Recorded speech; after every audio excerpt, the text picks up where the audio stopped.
Wait, isn't that the form the all-devouring narwhal changed into? How come he knows that, too?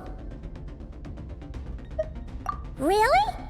So, you're telling Paimon that giant whale and this guy can both turn into the fowl? How does that work? It's a subconscious instinct. Any intelligent being who longs for his level of strength is bound to mimic his appearance. It's a natural response after encountering someone as powerful as Master. To them, he represents ultimate power. We know the person before us has encountered Master, and we know he stole a portion of my power. So it's not surprising that he would assume this form. Okay. Oh, the closer Paimon looks, the more intimidating it gets. Nervalette isn't here this time, so it's up to us.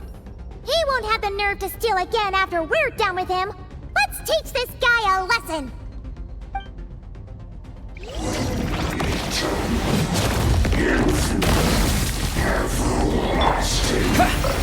Wipe out!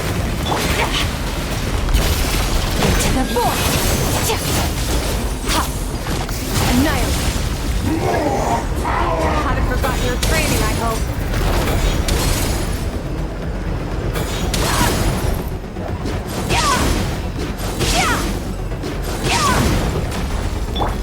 Water jet!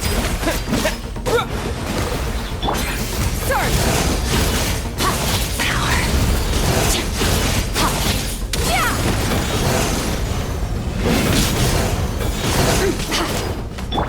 Go! Water jet! Yeah! Mine to wield.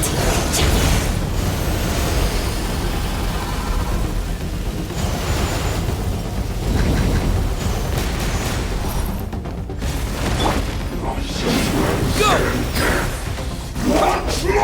Go!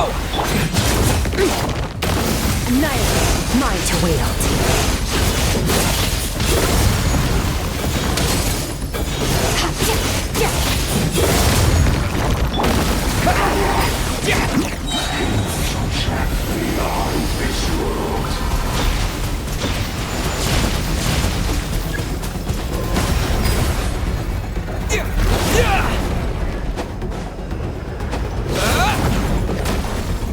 Wipe out!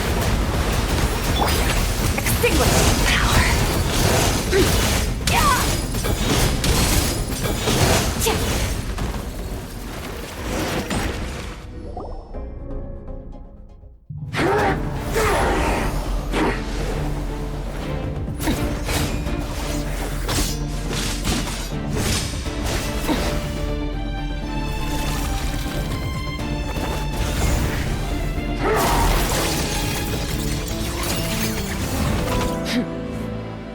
Haven't had enough of my power.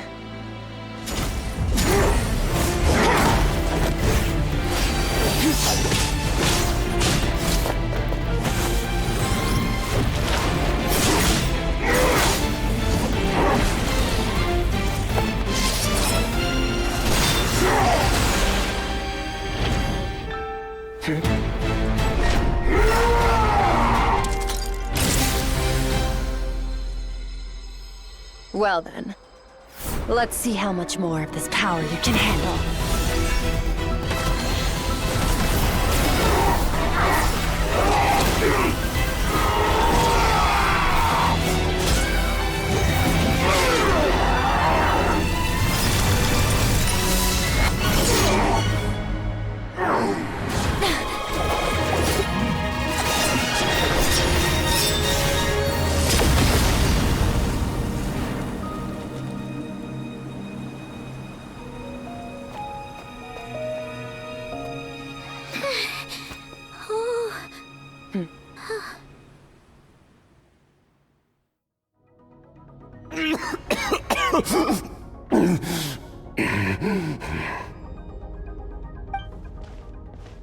Well, have you come to your senses?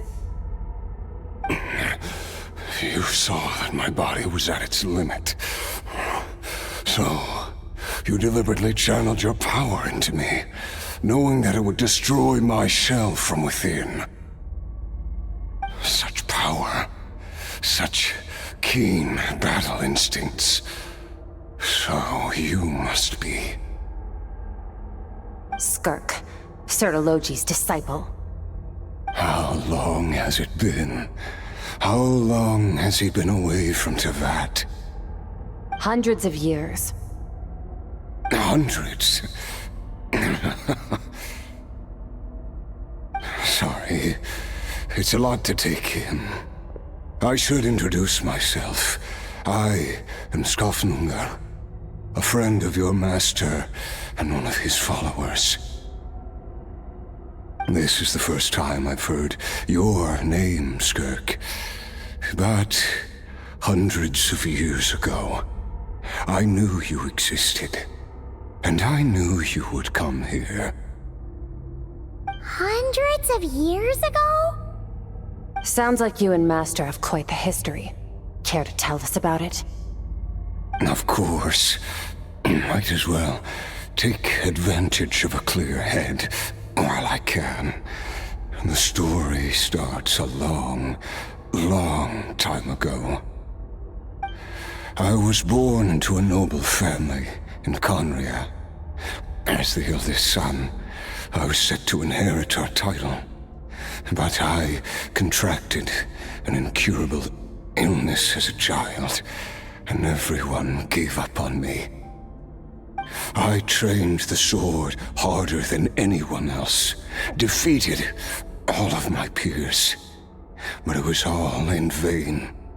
When other people looked at me, all I saw in their eyes was pity or a strange glee in my misfortune.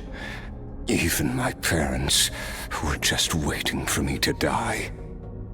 Over time, my heart hardened, and I became aimless.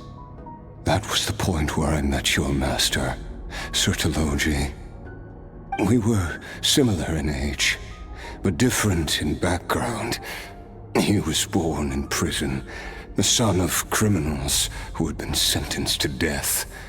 He spent his childhood wandering the streets, facing more criticism than the literary works in the Universitas Magistrorum. Yet, he always wore a smile on his face, as if kindness and malice were one and the same, and he could not see the difference. I still remember what he said to me when we first met. You need to fight to survive. Even if it's a losing battle, it should light a fire under you. How can you sit back like this and go down without a fight? That does sound like something he would say. He was the first to acknowledge that I was worth something, and he inspired me to keep going. When we sparred together, it was the first time I'd actually felt the thrill of combat. When I was 10, he stole forbidden research materials and managed to cure my illness. It was like there was nothing in this world he couldn't accomplish. When it came to the human form, he was always intent on pushing the boundaries of possibility. But somewhere along the way, I fell behind. My talents were nothing compared to his, and at some point, I realized he had pulled so far ahead, I was too embarrassed to even ask him to spar. After his grand endeavor was successful. He sought me out and said to me, "This planet no longer holds anything of interest to me, so I'm leaving. But first, I have an offer. I can use a power I have just refined to break the curse of immortality for you. Your death was once what we worked so hard to prevent. But the immortality you now face is a different kind of pain altogether." I'll pass. Immortality doesn't sound so bad to me. Since I can't die, it means I have an infinite amount of time to get stronger. Maybe I'll finally catch up to you one day, and we can spar like we used to. Are you sure? I cannot say when I will return. Your body, or rather, your soul, might not be able to withstand this curse. All I can do is try. After all, a wise man once told me, people need to fight for their own survival. Wise indeed. Nevertheless, if you grow weary of the pain of immortality, and wish to experience a good sparring match before you wither away, seek out my disciple. Disciple? Never thought I'd hear that word coming from you. Nor I, but Vedifenir said I was destined to find a disciple out there in the universe, and bring her to Tibet. You know as well as I, Vedifenir's prophecies are never wrong.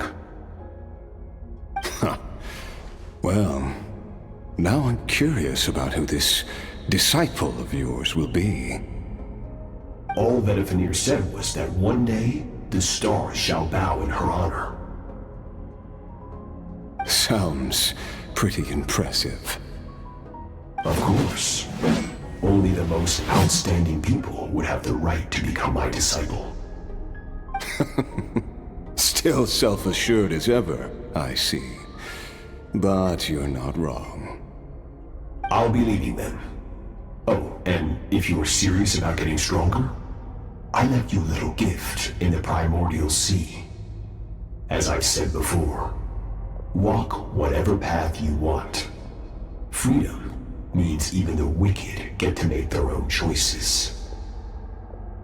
Waiting for me in the primordial sea was the all-devouring narwhal, already beaten into submission by Sertologi.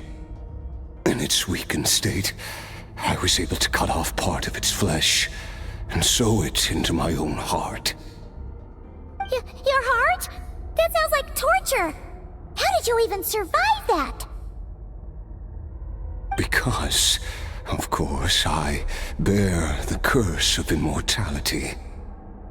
So, you used the curse to turn yourself into a vessel for power. Even with that whale's ability, devouring power like that is not something the human body can withstand.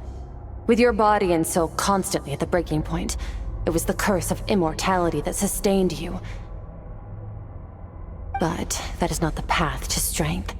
You have to pour your heart into it, work for it, dream of it. Instead, you stole something that didn't belong to you, and it backfired. You're right. I should have known better, but I had already pushed myself to my limits, and he was still miles ahead of me. So I had to take a leap of faith. I miss your master. I miss the days when we were all together, troublemakers without a home. I don't regret the choice I made. But if you'll allow it, I do want to apologize. After the beating we just gave you, I think we can call it even. You're an interesting one as well. Sertologi's disciple. That's a lot to live up to. It can't have been an easy experience. I know what he's like. He rules with an iron fist, using despair and fear to force you to catch up to him, all the while standing ever out of reach. We're like mountain climbers in the dark, never knowing how much higher we have to climb, or when we will see the sun again. True. But I made up my mind long ago. No matter how dark it gets, I will not give in to despair. I will overcome it. Besides, after hearing your story, I suspect what Master really wants is not a battle that demands his full strength, but rather a defeat without regrets. Oh? Since you're his friend, you must have some things in common. The first time we came here, when you stabbed me through the fog and stole my power, I felt no emotion coming from that spike. But when you had to devote all your strength fighting me just now, I could feel joy and passion emanating from your blade. It was the joy of a researcher discovering the truth of the world, the joy of an artist uncovering a temple of wonders. Interesting. I'm certain I didn't express those emotions outright, yet you were able to read them from my blade, like a glimpse into my inner world. You're right. That battle brought me an unbridled sense of joy, and my defeat brings me no regret whatsoever. Exactly. I think Master also craves a battle like that. One where his opponent forces him to use all his strength, unlock the extent of his potential, and transcend his own limits. A battle to end all battles. After which, all can come to an end, including, perhaps, his life. For that very reason, good and evil are meaningless to him. He has one purpose, one goal: to complete himself. It's one of the secrets to his strength. Perhaps you're right. Perhaps that is his call. What a battle that would be. Oh, to witness such a...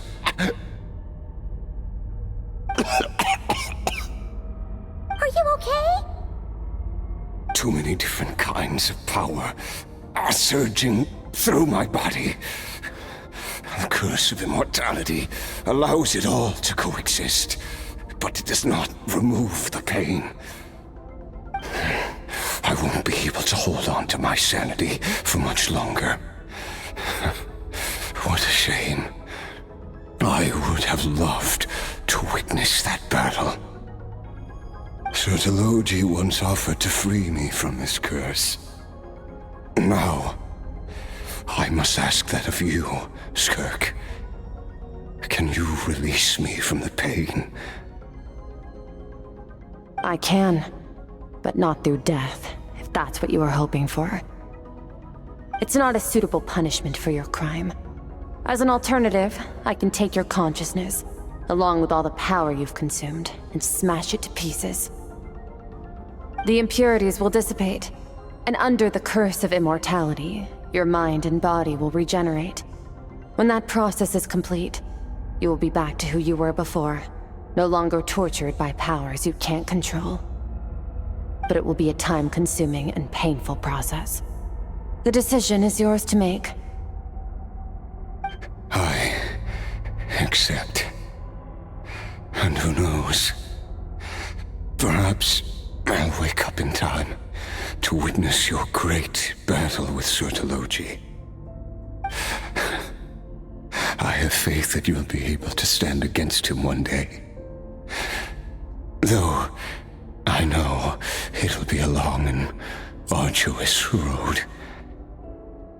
If we are climbers in the dark, it appears the dawn has finally broken for me. But your ascent continues. At least, It looks like you are not alone on your journey. I will reach the top of this mountain, no matter what it takes. And you, Skofnunger, will be my witness at the end of all things.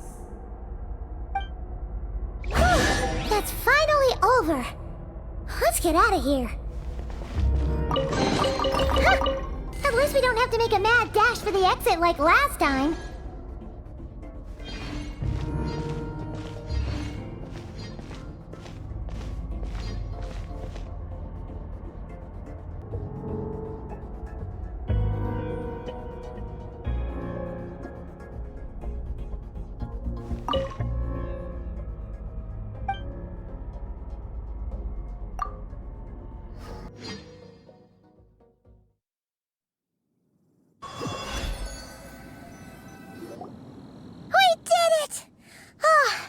It's only been a few days, but it feels like forever. Once again, we've proved there's nothing we can't overcome. We're just that awesome. Wow, you sound even more confident than usual. Guess you really have become stronger. Today sure went by fast. It's night already. Oh wait, that reminds Paimon. The stars you mentioned, the ones that died out, are they back now? Yes. The power Skofnunger stole has been returned. So, the stars have regained their light. Great! Huh, it's crazy that you even noticed their light was gone. There are so many stars in the sky. If a few disappeared, Paimon definitely wouldn't be able to tell. I suppose it's because I have gazed upon this sky for centuries. The false stars, hanging in the meticulously planned sky, glittering with rotten light. It's not real, and yet, it is for that very reason that I can look upon it and enjoy the momentary peace it brings. Even the most beautiful of bubbles has to burst. We will return to the real universe one day, whether of our own volition or not. Time marches ever forward. Even the innocent and naive will taste life's bitterness. Yet through hardship, we grow until we learn to seize the sands of time for ourselves and uncover our true strength. Though we gaze upon a false sky, its vastness and majesty is palpable. One can only wonder, what is it going to take for kindness to reign supreme in the vast expanse of the universe? Ugh, this is all going over Paimon's head. But if she knows one thing, it's that the Traveler always finds a way. Ever since we met, he has filled Paimon's days with happiness. No matter how tough things get, he always finds a way to make it better.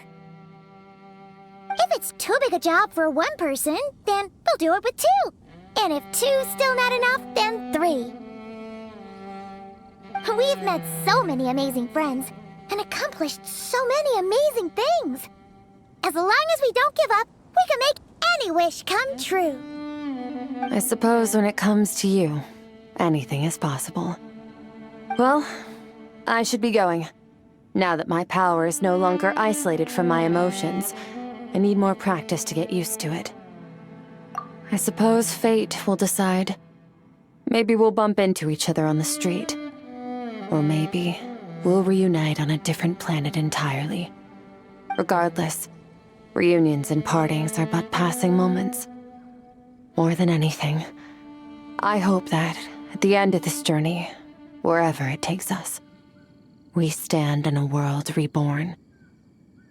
One without war, pain, or forced partings. One where new life can bloom, even where there was once nothing but scorched earth. For this, we must all work to become stronger. If that's what you want to call me, I won't object. Goodbye. Bye!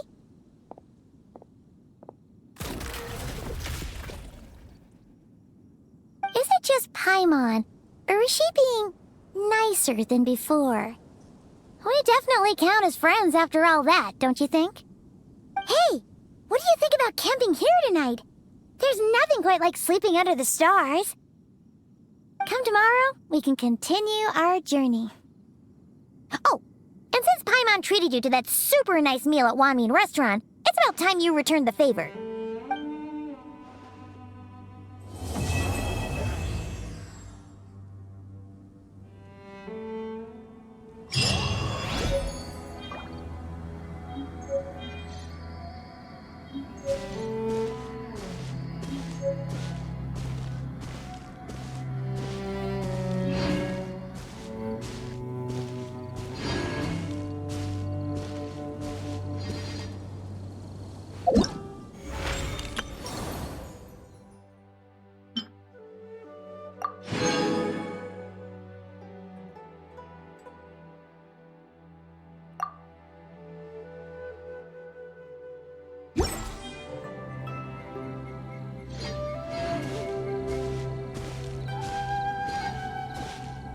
Annihilate.